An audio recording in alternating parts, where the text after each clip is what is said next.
Mesdames, Messieurs, bonsoir et bienvenue sur Economia. La finance islamique dont nous allons parler maintenant pèserait aujourd'hui de par le monde près de 2000 milliards de dollars et représenterait en Algérie quelques 200 milliards de dinars, pour ainsi représenter quelques 2% de part de marché sur le système bancaire uniquement. Basé sur la charia et les principes de l'islam, ce système financier reste encore méconnu en Algérie, bien que pour l'essentiel, deux banques, El Baraka et El Salem, et une compagnie d'assurance, Salama, proposeraient depuis quelques années une série de produits adaptés à ce mode de financement. Nous verrons que cette finance, censée être en parfaite adéquation avec notre Constitution, navigue pourtant sans législation ou réglementation spécifique et sans encouragement notable, ce qui n'est pas pour booster plus fortement ce système financier qui est pourtant bien installé dans les pays du Moyen-Orient et que tente tous les jours de séduire une partie du monde occidental. Alors pourquoi? C'est ce que nous verrons dans un instant avec nos spécialistes de cette finance islamique, théoriques et praticiens. Théoriciens et praticiens, ils nous diront ce qu'il en est vraiment. Voici donc nos trois invités. Nasser Hider, vous êtes depuis janvier le directeur général d'Al Salam Bank Algeria, une compagnie à capitaux golfiques. Vous êtes diplômé de l'École nationale d'administration d'Alger et avez fait l'essentiel de votre parcours au sein d'Al Baraka Bank, un partenariat algéro-saoudien entre la Badr et le groupe Banque El Baraka. C'est d'ailleurs la première banque à produits de finance islamique vous en avez été d'ailleurs son secrétaire général jusqu'à peu encore. Vous êtes considéré comme l'un des meilleurs spécialistes de la question de la finance islamique et ce qui vous vaut d'enseigner également cette matière près de l'université de Paris-Dauphine et à l'université de Strasbourg en France. Mohamed Boujelal, vous êtes professeur d'économie et de finance à l'université de Msila. Vous êtes vous aussi considéré comme l'un de nos meilleurs spécialistes de la question de la finance islamique, ce qui vous vaut d'ailleurs aussi de l'enseigner en plusieurs points de la planète. Et vous avez d'ailleurs à votre palmarès plusieurs publications qui sont des références pour tous ceux qui veulent approfondir leurs connaissances sur ce système financier appelé à se développer. Enfin, Ahmed Hadj Mohamed, vous êtes le directeur général de la gamme Assurance, mais ce n'est pas à ce titre que je vous ai invité. Je l'ai fait parce que vous avez été durant cette année le patron de Salama Assurance, qui font de vous aussi un excellent praticien de la finance islamique. Salama Assurance Algérie. Ajoutons que vous êtes connu pour être l'un des meilleurs spécialistes de l'assurance en général, avec, nous dirons, deux domaines de prédilection, l'assurance de personnes et l'assurance islamique, que malheureusement vous ne faites pas actuellement et directement au niveau de la gamme. Alors, pour entrer en matière dans ce débat, est-ce que l'un d'entre vous peut nous donner une vue d'ensemble sur la finance islamique de par le monde et en Algérie en particulier? Alors aujourd'hui, qu'est-ce que ça représente? Est-ce que ce mode de finance est en plein boom? J'aimerais écouter d'abord vous, le théoricien, professeur Boujelal. Okay. Merci pour l'invitation, M. Alalouche. Et je commencerai par dire que la finance islamique, elle a débuté au milieu des années 70, avec la création notamment de la Banque islamique de développement en 1975, puis la Dubai Islamic Bank, et après on a vu la création de plusieurs banques islamiques, la Kuwait Finance House, etc. Mais l'essor de la finance islamique, on peut dire qu'elle a vraiment elle a suscité l'intérêt des spécialistes, des professionnels et même des universitaires après la crise financière des subprimes. Parce qu'à ce moment-là, on a dit, ah tiens, notre système financier conventionnel basé sur la pratique de l'intérêt, il bute toujours sur des crises récurrentes. Alors, comment s'en sortir? Et là, on voit des professionnels de très haut niveau dans le monde occidental qui s'intéressent à la finance islamique. Je cite à titre d'exemple Madame Christine Lagarde, qui était dans le temps ministre de l'économie en France et qui est actuellement directrice du FMI. Elle a dit sa fameuse phrase comme suit, à l'occasion de la réunion du groupe du G20 à Londres, le mois d'avril 2009, juste après la crise du subprime. Donc, le monde il était en alerte. C'était vraiment une crise profonde. Elle a dit la chose suivante: il est opportun de s'inspirer des principes de la finance islamique pour travailler à la réforme du système financier international. Et je peux citer beaucoup d'autres spécialistes en Occident. Je cite juste ce qu'a dit Vincent Beaufils juste après la crise dans son éditorial dans la revue l'hebdomadaire Challenge en France, qui dit la chose suivante: si nos banquiers avides de rentabilité sur fonds propres avaient respecté un tant soit peu la charia, nous n'en serions pas là. Et il a prononcé le mot charia. Donc, ceci dit que cet engouement mondial pour connaître les principes de la finance islamique, ça a été une occasion pour les spécialistes de la finance islamique pour mieux expliciter la chose. Et c'est pourquoi on a vu des pays occidentaux comme l'Angleterre, la Grande-Bretagne, je cite aussi plusieurs pays, je cite Singapour, qui sont vraiment avancés dans le domaine de la finance islamique, sans citer évidemment les pays musulmans, les pays du Golfe, la Malaisie, etc., où vraiment la finance islamique, elle a fait un taux de progression à 2 chiffres. Donc c'est très intéressant. Et puis arrive l'Algérie. Bon, arrive l'Algérie. L'Algérie, bon, c'est vrai, l'Algérie a autorisé la création de la Banque El Baraka, dont vous avez présenté, vous l'avez dit dans votre présentation, depuis le début des années 90. C'est ça, je crois. Elle a été créée en 92 ou 91, comme ça. 90, voilà. Mais la loi sur la monnaie et le crédit en Algérie, elle ne cite pas explicitement, elle ne réserve pas explicitement une place pour la finance islamique. C'est-à-dire, elle laisse faire, mais sans pour autant avoir une assise juridique claire.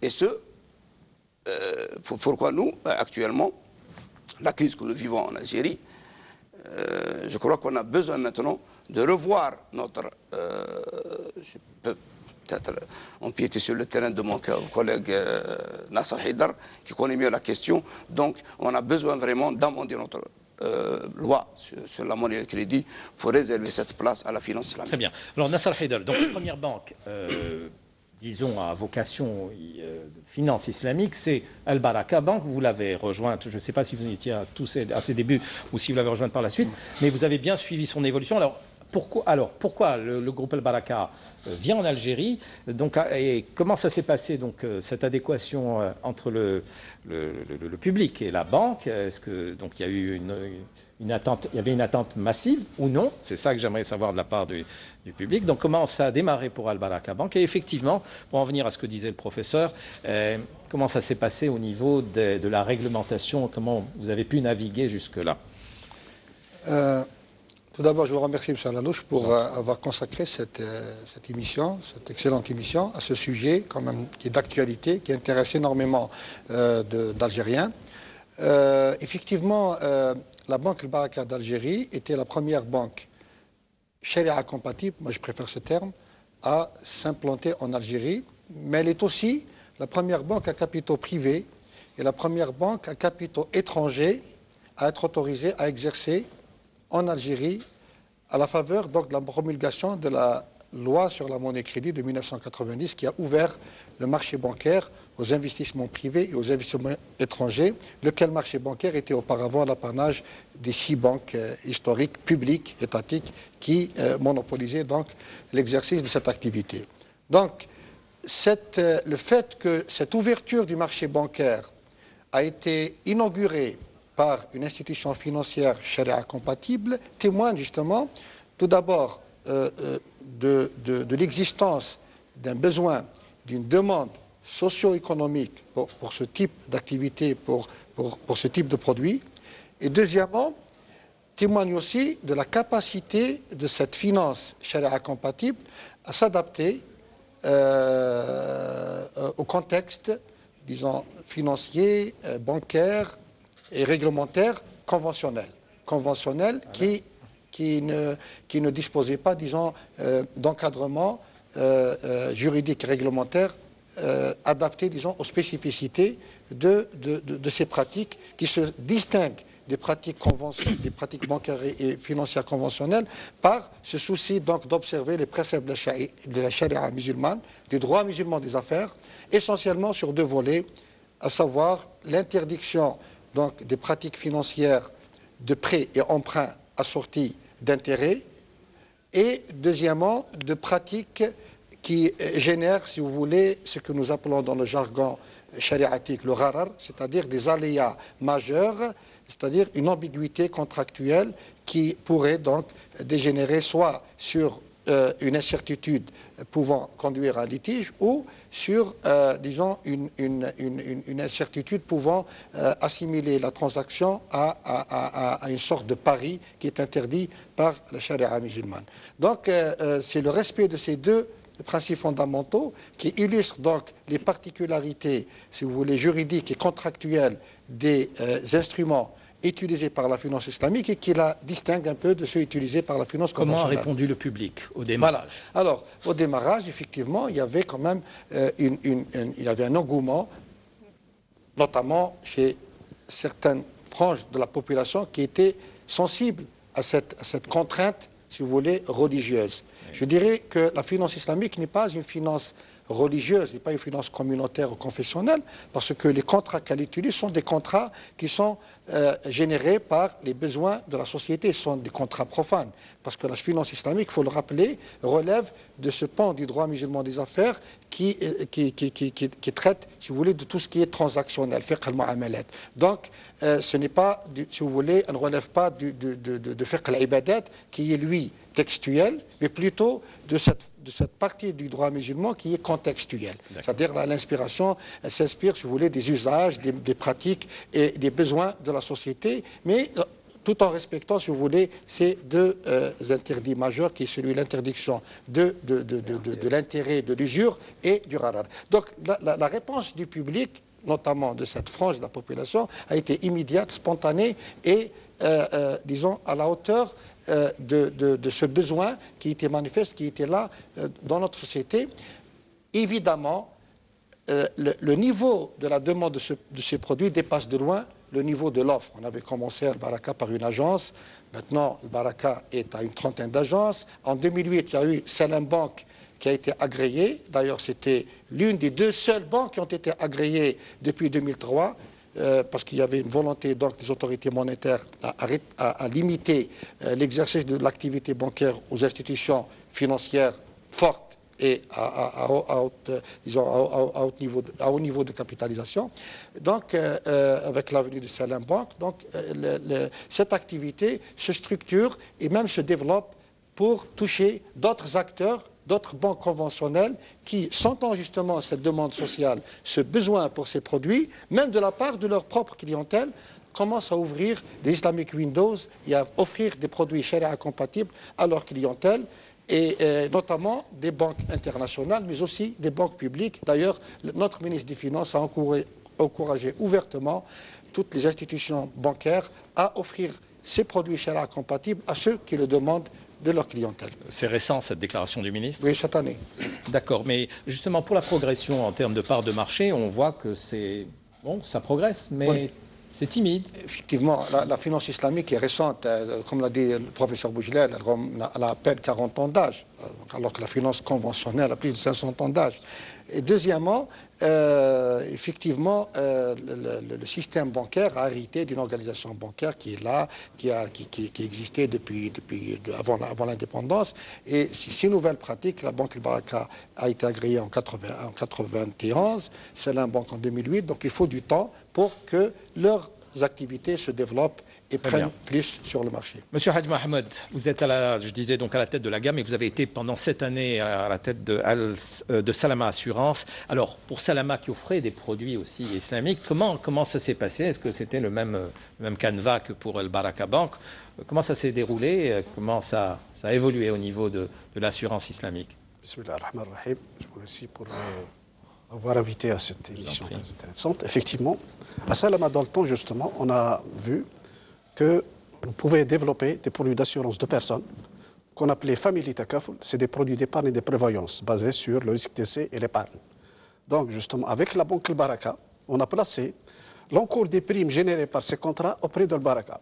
Et on a commencé et on a mis en place de nouveaux produits qu'on appelait Family Takaful, prévoyance et épargne. Et ces produits, je vous le rassure, monsieur, ont commencé à avoir une demande authentique, ni adossée à des emprunts bancaires, ni quoi que ce soit. C'est des gens qui viennent pour dire, voilà, on veut prendre telle assurance. Prévoyance en cas de décès pour protéger la famille ou épargne pour des projets ou pour des retraites. Et je vous assure qu'on a commencé avec bien sûr, on a formé des universitaires, des commerciaux qu'on appelait des conseillers à la clientèle. On les a formés et on les a mis dans le marché. Ça a commencé à marcher et tenez-vous bien, dans des sociétés traditionnalistes. Par exemple, à Gardaya, avec un commercial, on a vendu de l'épargne et de la prévoyance pure avec une demande pure, non adossée à une obligation bancaire, avec ces produits-là. Ça a commencé à marcher, ça a commencé à se développer, mais malheureusement, il y a un frein qui a été mis au niveau de Salama après l'institution de la séparation entre l'assurance dommage et l'assurance de personnes. Donc Salama, on a dû restituer l'épargne à leur c'était l'épargne qui a été constituée à leurs propriétaires. Voilà. Ça a été une expérience très intéressante qui démontre que le marché algérien, que le consommateur algérien, pourvu qu'il ait devant lui des produits charia compliant, il y va, que ce soit au niveau bancaire ou au niveau assurantiel. Et ce qui m'amène à dire que si on développe le takaful dans ce pays-là, le marché des assurances algériens va progresser. Très bien. Alors, quand vous dites on développe le takaful dans ce pays, d'abord, alors expliquez exactement ce qu'est le takaful. Le takaful, en fait, c'est le takaful. Donc, le takaful, c'est comme on dit, ce résultant de la finance islamique. Je prends la Malaisie, il y a 14 sociétés takaful et 14 banques donc, qui ont été développées à partir du début des années 90. Qu'est-ce que c'est? Et ça marche très bien. C'est une assurance qui répond aux mêmes préceptes de la charia que la finance islamique. Elle est comment on dit, intimement liée avec la finance islamique. Donc c'est une assurance qui respecte les principes de la charia, à savoir comment on dit, le taux d'intérêt, le riba, la spéculation, le gharar et le maïsar sont évités. Donc il y a des techniques qui permettent à travers cette assurance-là de faire des produits basés sur la donation, basés sur comment on dit, la donation, faire des produits d'assurance qui répondent avec un fonds des assurés qui répondent aux besoins des assurés et qui évite justement tout ce qui est illicite par rapport à ce qui est conventionnel. Alors vous venez de dire, il suffit juste qu'on encourage le takaful. Oui, oui. De quelle manière? Eh bien, il faut réglementer, comme disait M. Nasser, il faut, comme vous le disiez tout à l'heure, il faut qu'il y ait une réglementation qui vienne compléter la législation des assurances dans le takaful. Donc les usages du takaful, qui permettra la création de compagnies takaful ou de créer des Windows pour les compagnies conventionnelles, des Windows takaful pour les branches d'assurance qu'ils veulent développer. Pourquoi il n'y a pas eu de réglementation en ce sens jusqu'à présent? Je pense que le législateur, on est en train d'évoluer. Il me semble que ça va intervenir prochainement. Je pense. Moi, je suis optimiste. Ça va intervenir, le takaful va intervenir, il va intervenir pour enrichir le marché des assurances. Permettre au marché des assurances non seulement de diversifier les produits, de diversifier son offre et d'avoir un meilleur taux de pénétration de l'assurance dans notre pays qui est actuellement 0,7% du PIB, qui est assez faible. Alors que dans le monde, nous sommes à 6,3% du PIB. Pourquoi? Parce que la réglementation... Mais vous travaillez... Enfin, ces compagnies-là travaillent actuellement. Pourquoi une réglementation dynamiserait davantage les choses? Et une réglementation, parce que ça permettrait justement de rendre les produits que les futures compagnies vont développer, qui seront agréés par les autorités de contrôle, les tarifs, les produits, et toute l'ingénierie va être, comme on dit, les gens n'ont pas besoin de s'adapter. Parce que si vous vous adaptez par une réglementation qui n'existe pas, il y a toujours des vides juridiques, il y a toujours des incompréhensions. Par contre, s'il y a une réglementation qui trace... Ça va libérer... Et les personnes, il y a un effet libératoire qui va être un effet multiplicateur de la demande d'assurance, à mon sens. D'accord sur ça? Juste un complément. Oui. Pour illustrer un peu cette contrainte, de l'impact de l'absence du cadre légal et réglementaire adapté sur le développement d'activités, c'est que toutes les sociétés d'assurance, y compris celles qui travaillent selon les principes du takaful, sont astreintes à déposer 50% de leur excédent d'exploitation en banque du Trésor qui leur verse en contrepartie donc des intérêts.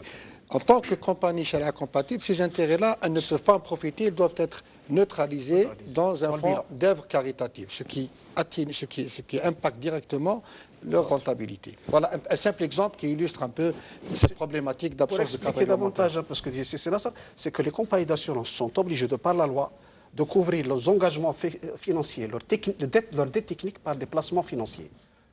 Alors, 50% de ces placements doivent être mis au niveau du Trésor, des bons du Trésor, qui donnent un taux d'intérêt de 0,5 à 3%, ou dans les banques. Cela veut dire que vos institutions qui travaillent dans le Sharia compatible sont tenues d'aller se ressourcer dans un environnement qui n'est pas Sharia compatible. Oui, mais quand j'ai évoqué l'exemple d'une famille Takaful, nous, à Salama, on a satisfait à cette exigence réglementaire, mais les primes d'assurance générées par les assurances famille Takaful, on les a placées à Al-Baraka.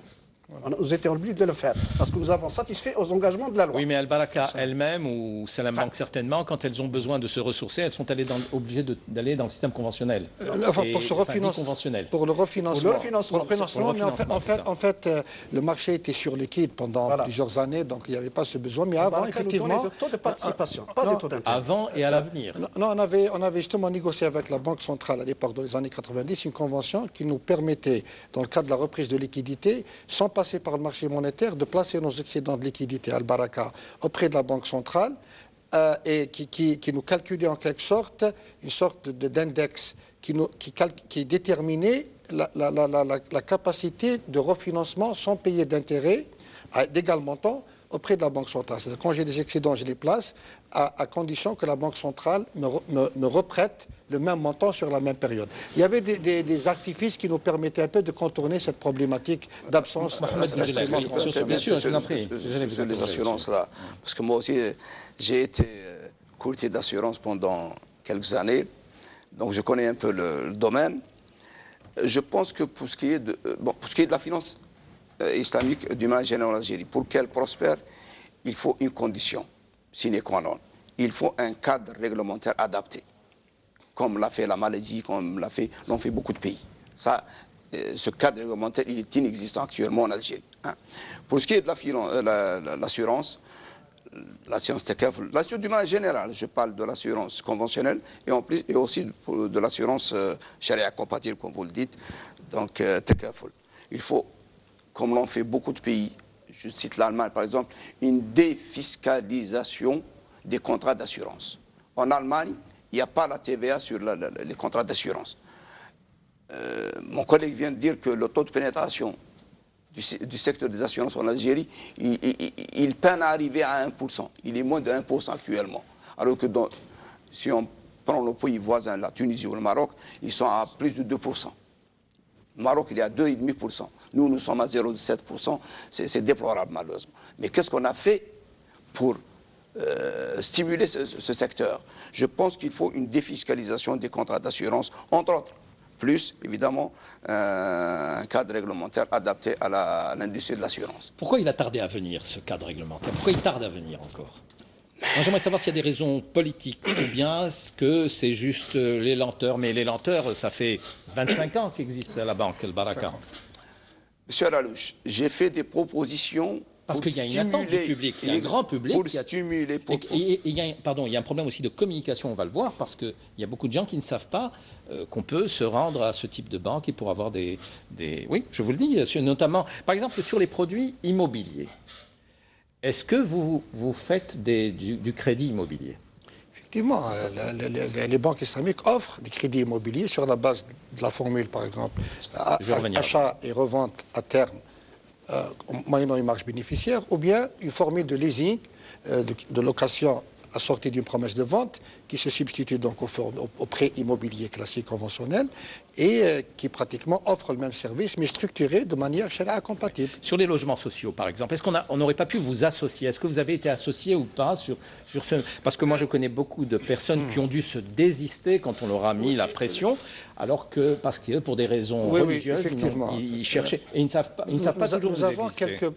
Nous avons rencontré quelques problèmes avec certains promoteurs immobiliers publics, dans le cadre, par exemple, du logement social participatif à l'époque, maintenant ça s'appelle logement participatif aidé, quelque chose comme ça, ou bien avec voilà, c'est-à-dire que ces organismes-là, dans le cadre du montage qu'elles exigent, montage financier qu'elles exigent de leurs clients, c'est-à-dire la partie apport personnel, voilà, ils les orientent carrément sur des banques conventionnelles et Et particulière. Essentiellement publique. D'accord. Quand ces gens-là, quand ces clients-là demandent à aller auprès d'une banque, par exemple Sharia compatible, ils n'ont pas de répondant auprès de ces promoteurs, ce qui constitue effectivement et un c'est frein. qui est une incohérence, une anormalité pour des gens qui sont religieux et qui... Et voilà, c'est la liberté du choix. Nous sommes dans une économie de marché où chaque citoyen, chaque acteur devrait disposer du choix des modes de financement. J'adore soulever ces incohérences dans mon émission, et là, c'en est une belle. Je pense qu'il peut y avoir une solution dans le cadre de la finance charia compliant, justement.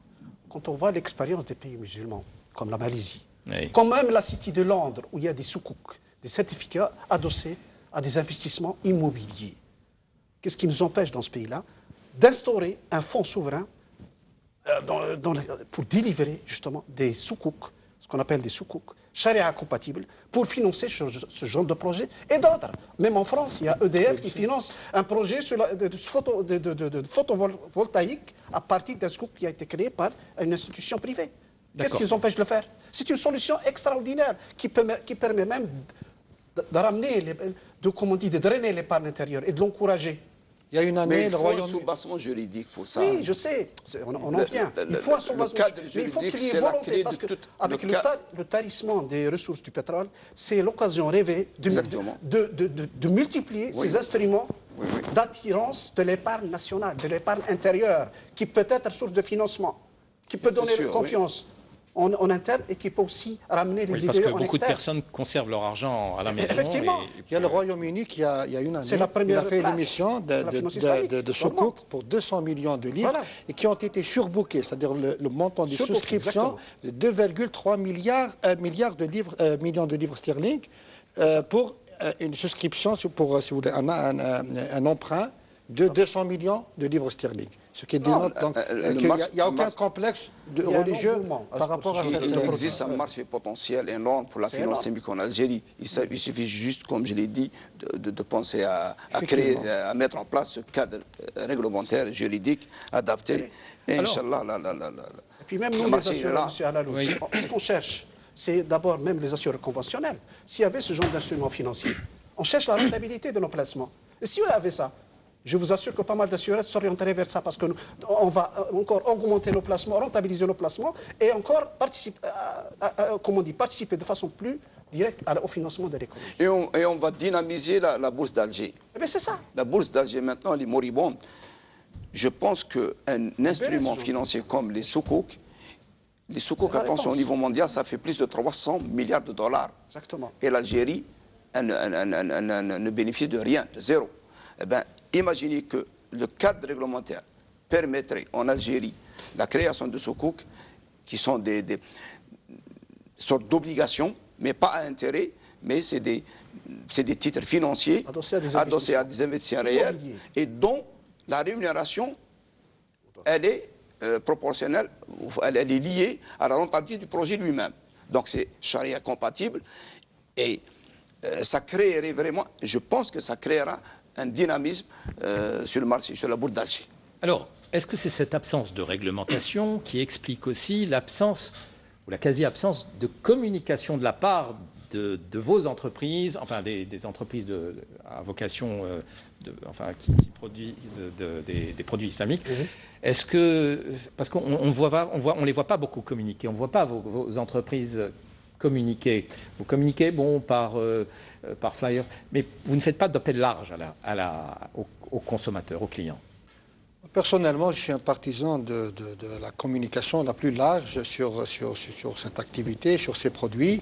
Et à chaque fois que l'occasion se présente pour nous, pour justement diffuser notre message et communiquer, on le fait. La preuve, c'est que nous sommes là. Peut-être c'est par rapport à la taille du marché. Je concède que ça reste... oui, c'est la télévision qu'il faut faire. Vous dites pourquoi on ne communique pas. Qu'on nous donne d'abord l'occasion de créer des produits charia complets, des produits attractifs pour qu'on puisse communiquer. Je prends l'exemple, juste je fais un parallèle. On veut exporter. Mais exporter quoi? Il faut d'abord produire. Okay? Donc pour communiquer, il faut mettre en place, monter des produits financiers dignes d'être communiqués, attractifs pour le demandeur, pour l'épargnant.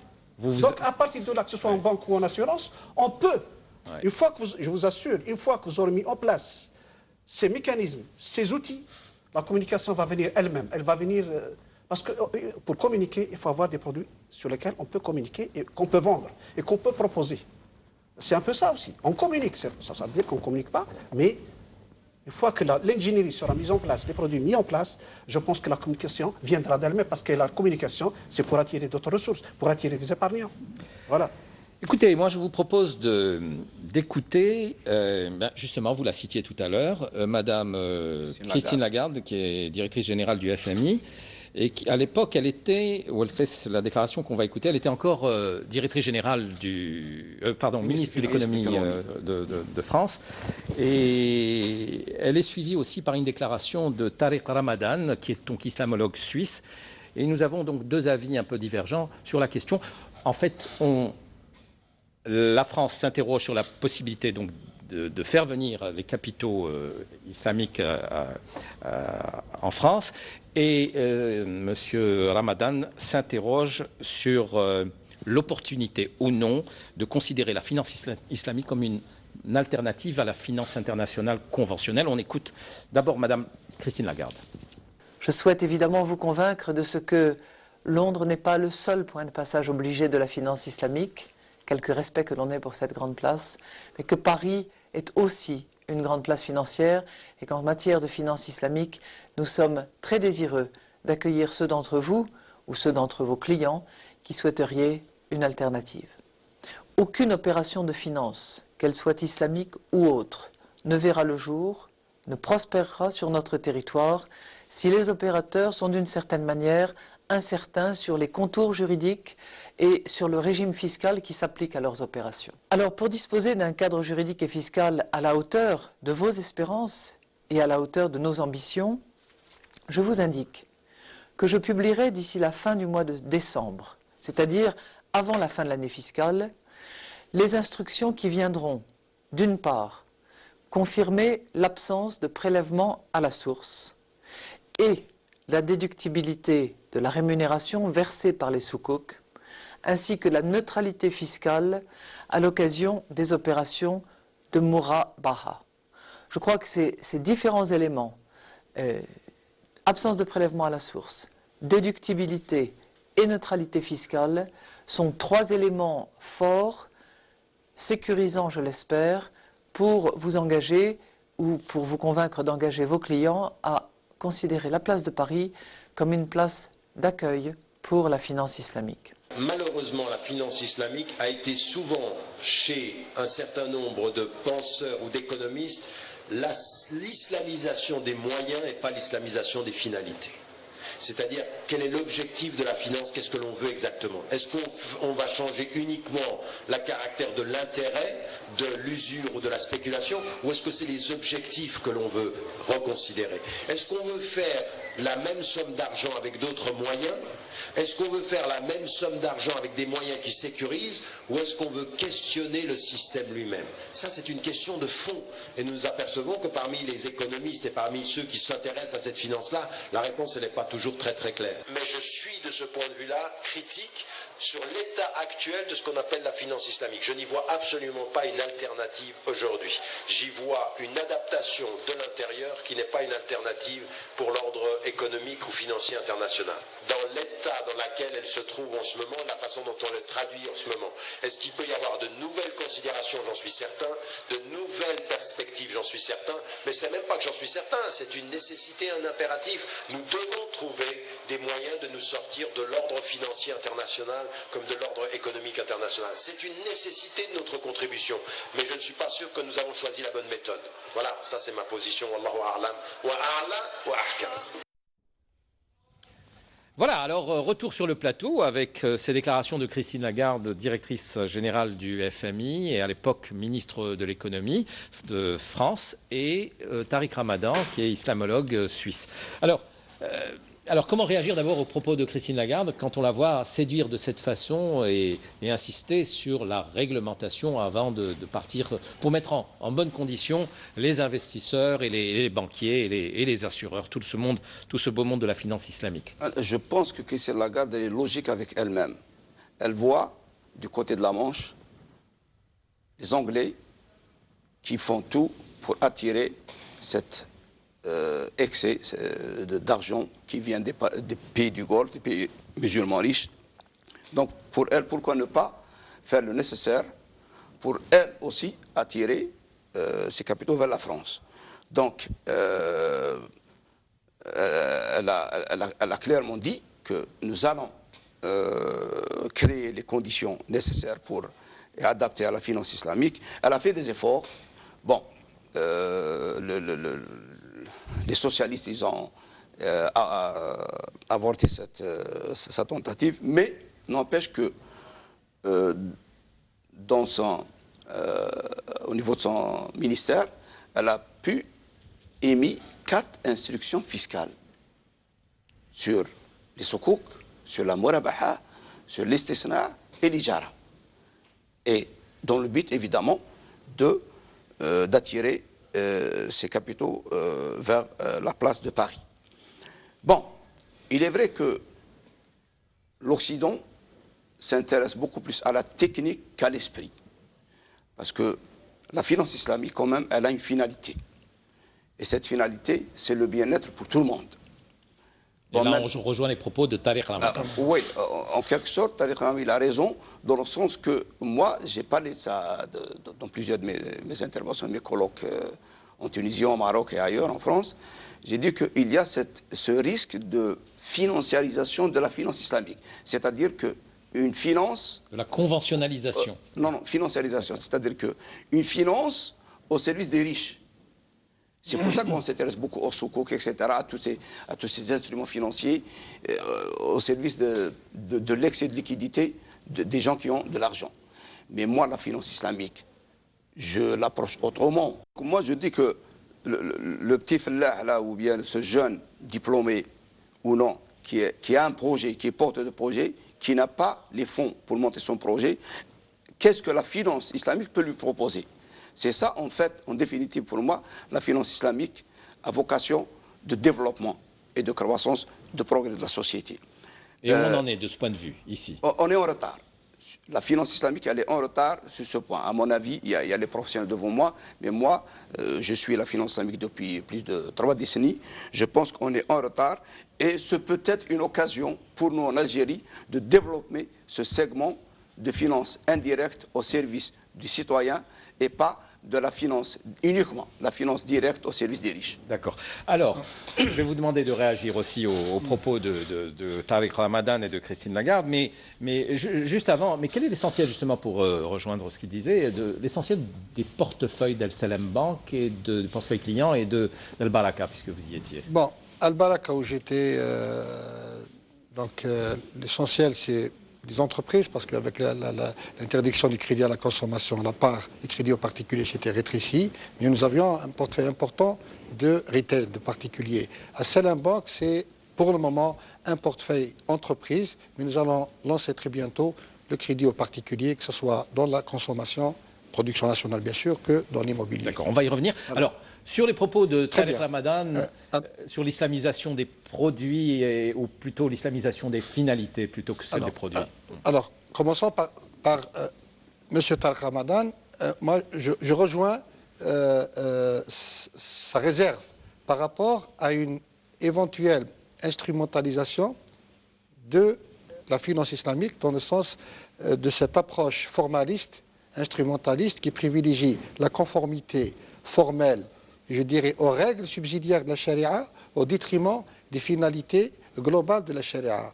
Mais là, à quel public il s'adresse? Bon, il s'adresse essentiellement, je pense, si je l'ai bien compris, au public musulman. C'est-à-dire que moi, je trouve inconcevable que des capitaux à sensibilité religieuse cherchent des placements charia compatibles en Occident pour financer de l'immobilier, par exemple, à Londres, ou pour financer des entreprises en difficulté dans tel ou tel autre pays occidental, et délaisser des projets structurants ou créateurs d'emplois ou qui peuvent aider au développement économique de contrées de pays musulmans. Je pense qu'on devrait commencer par financer le développement chez nous, bien sûr de manière professionnelle, rentable, bancable. Bien sûr, on ne va pas jeter l'argent d'investisseurs, même à sensibilité religieuse, par les fenêtres, mais nous avons plus besoin de ces capitaux dans notre monde musulman qu'ailleurs. Et c'est le cas, c'est ce que fait Al Baraka Bank et Salam Bank? Non, pas du tout. Non, nous n'avons aucun investissement étranger. La réglementation d'échange, grâce à Dieu, nous Mais pour le groupe? Pour le groupe, non. Pour le groupe, l'essentiel, que ce soit le Baraka ou Salam, leurs investissements en matière bancaire sont au sein de Salam Bank, le groupe Salam, enfin le Salam. Nous avons Salam Bahreïn, Salam Soudan et Salam Algérie pour le moment. Le groupe Baraka dispose de 12 banques dans les pays musulmans pour le moment. Pour revenir à Christine Lagarde, maintenant, mon sentiment est que cette vision, cette position de Christine Lagarde par rapport à la finance islamique procède d'une double considération. Une considération de pragmatisme politique, ce souci d'attirer des capitaux à sensibilité religieuse pour renflouer une économie en panne, et aussi le souci de l'économiste, vous voulez, la conviction de l'économiste de la pertinence des valeurs et des principes fondamentaux de la finance islamique en tant que vecteur de cette réforme tant recherchée et tant défendue par Christine Lagarde du système financier international qui est pris en otage par des pratiques qui, à travers notamment la spéculation et des produits dérivés, des pratiques qui ne servent en rien l'économie réelle. Haj Mohamed, c'est le bon exemple à suivre, ce qu'indique Christine Lagarde, pour nous déjà, ici en Algérie. Si vous permettez, avant tout, je dis que la réaction de, comme disait mon collègue M. Nasser, la réaction de Christine Lagarde par rapport à l'encouragement de la finance islamique en France, en fait, d'abord, il y a la suprématie anglaise, donc chacun veut avoir une suprématie à ce niveau-là. Il y a eu, tous les pays européens ont été échaudés par la crise mondiale. Les subprimes, Madoff, il y a des banques qui ont perdu des milliards de dollars suite à ces actifs toxiques qu'ils ont achetés. En plus, il ne faut pas oublier qu'entre l'Allemagne et la France, il y a pratiquement une population de musulmans de 10 millions de personnes.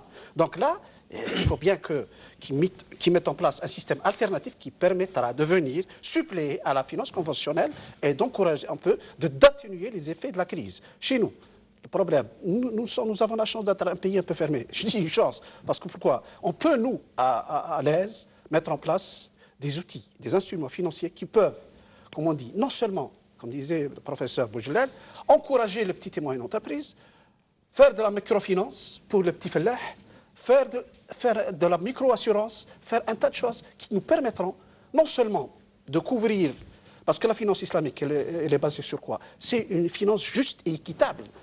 La finance islamique, elle pense pas uniquement aux riches, mais aux pauvres. Donc là, le problème est là.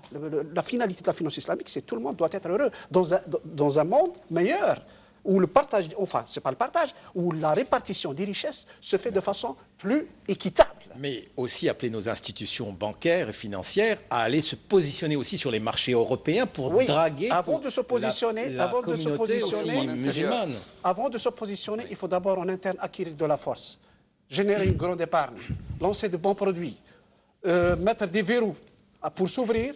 Il faut faire très attention parce que la finance mondiale est redoutable. S'ouvrir et former des générations de spécialistes en finance islamique qui peuvent être les cerbères, comme on dit, de cette finance dans notre pays. Aujourd'hui, sur le marché, sur la place algérienne, il y a Al Baraka, Al Salam, Salama Assurance.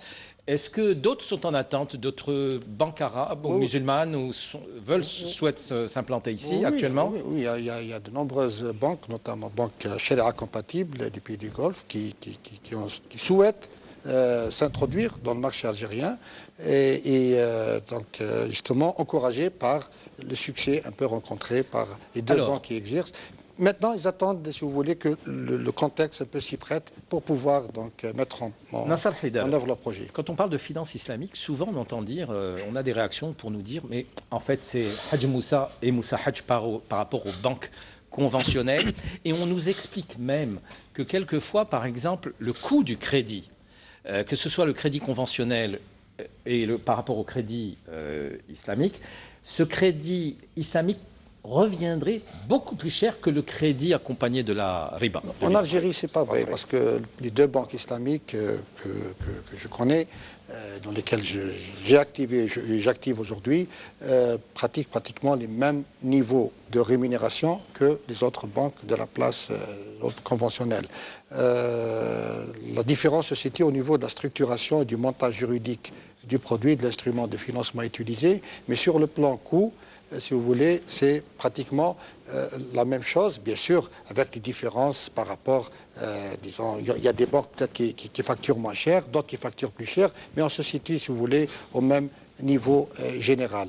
Ailleurs, peut-être, compte tenu de la cherté un peu de la structuration de ces produits par rapport au coût du conseil, par exemple, juridique ou des cabinets qui travaillent sur ça, peut-être ça revient un peu plus cher. Mais en Algérie, je vous rassure, c'est pratiquement le même coût que le reste des intervenants. Mais justement, on dit que pour élaborer vos techniques de calcul pour distinguer votre marge bénéficiaire, vous employez à d'abord calculer les taux usuraires que font les autres pour revenir à des marges. Vous savez, par rapport au mode de financement par endettement, par exemple la vente à terme, l'essentiel que le contrat, c'est un contrat de vente. La banque achète et revend le produit ou le donne en location, en leasing par exemple.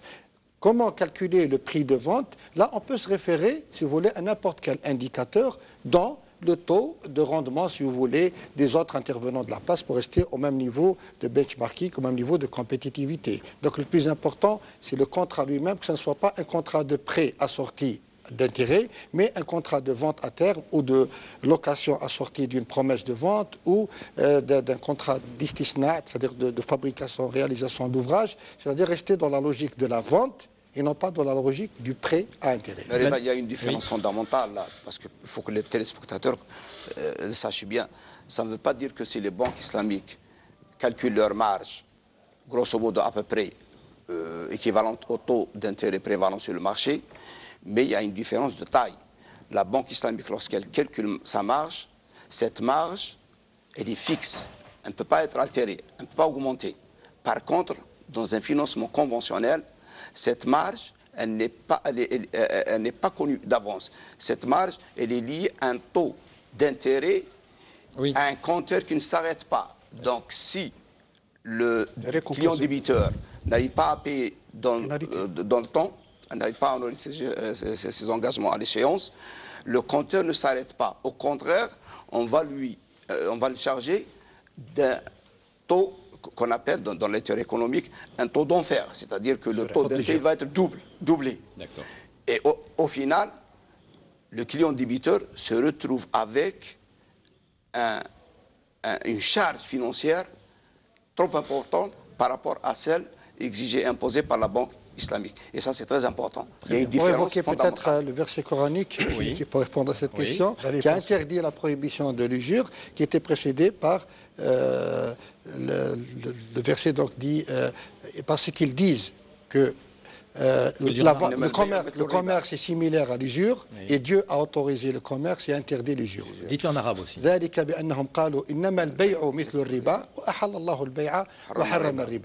ce genre de question, il remonte à 1400 ans. On parle de finalité. Maqasid sharia dans le financement. Pour ce qui est des débiteurs en difficulté, le Coran le dit clairement. Pour celui qui est dans la gêne, sursis jusqu'à l'aisance. Ça c'est bien. Ah oui. Ça c'est un avantage. Ah oui, et ça ne se trouve pas. Donc vous allez difficilement en justice. Ah non, on y va quand le débiteur est de mauvaise foi. Sur les autres banques conventionnelles qui affichent ou qui ouvrent des fenêtres pour la finance islamique, on dit que ce sont des effets de façade et de marketing. Est-ce qu'elles en font réellement, les autres banques, ou pas? Le plus important est que les produits offerts par ces Islamic Windows soient conformes au principe de la charia.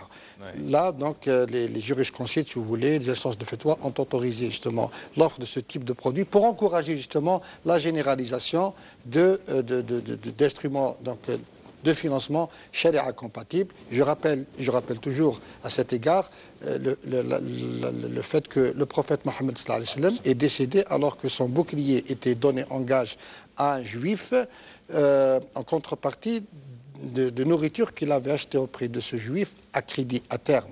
Et on savait qu'à l'époque, les Juifs pratiquaient l'usure. Donc le plus important est que le contrat soit licite et charia compatible au-delà si vous voulez, de celui qui pratique ce contrat. Et bien sûr, il faut prendre cette activité, disons, charia compatible partielle avec toute la prudence et la vigilance voulue pour éviter les dérives. Je vais ajouter une chose, oui, à la louche, c'est par rapport à ce que disait Sinasser, c'est que tout produit, que ce soit bancaire ou assurantiel, charia compliant, doit être agréé par un sharia board, c'est-à-dire un homme de fiqh, un homme de loi, qui vient contrôler que c'est compatible à la sharia. Donc, oui. le montage est compatible à la C'est sharia. contrôlé chez vous? Oui, nous avons Que ce soit au niveau de la banque un sharia board, conventionnelle. qui contrôle la régularité chariatique de Oui, l'opération. mais pour les banques conventionnelles, on explique aussi que c'est délicat aussi de manier de la finance islamique. Dans la finance conventionnelle, ça ne paraît pas aussi toujours très sharia compatible. Si vous ouvrez un Windows, si vous ouvrez un Windows, que ce soit pour l'assurance ou la banque, vous ouvrez un Windows sharia compliant, sharia compatible pour une branche ou une activité donnée, vous devez respecter les principes de la loi musulmane. Il faut une tenue comptable à part. C'est ces produits. séparation. Même l'administration fiscale doit souffrir aussi un petit peu. Ça, avec c'est vous. une adaptation. Non, sur le plan fiscal, c'est le même régime. D'accord. On parle depuis tout à l'heure de la finance islamique. Vous citiez les juifs il y a un instant. Mais en fait, les trois religions monothéistes, je crois, condamnent l'usure. Donc en fait, on devrait parler de finance abrahamique. De finances, si vous voulez, abrahamiques ou éthiques ou morales. À part que je peux ajouter dans l'histoire juste que les protestants sont venus restaurer l'intérêt qui a été prohibé par les catholiques. Effectivement. Voilà. Très bien. Calvin. Bien, alors c'est sur ces mots que prend fin cette émission. Je vous remercie de l'avoir suivi. Je vous rappelle notre page Facebook dont le nom s'affiche au bas de l'écran. Et voilà, je vous dis à la semaine prochaine, à samedi prochain pour un nouveau débat d'Economia. Merci de l'avoir suivi et à très bientôt. Et merci à vous de votre participation. Merci.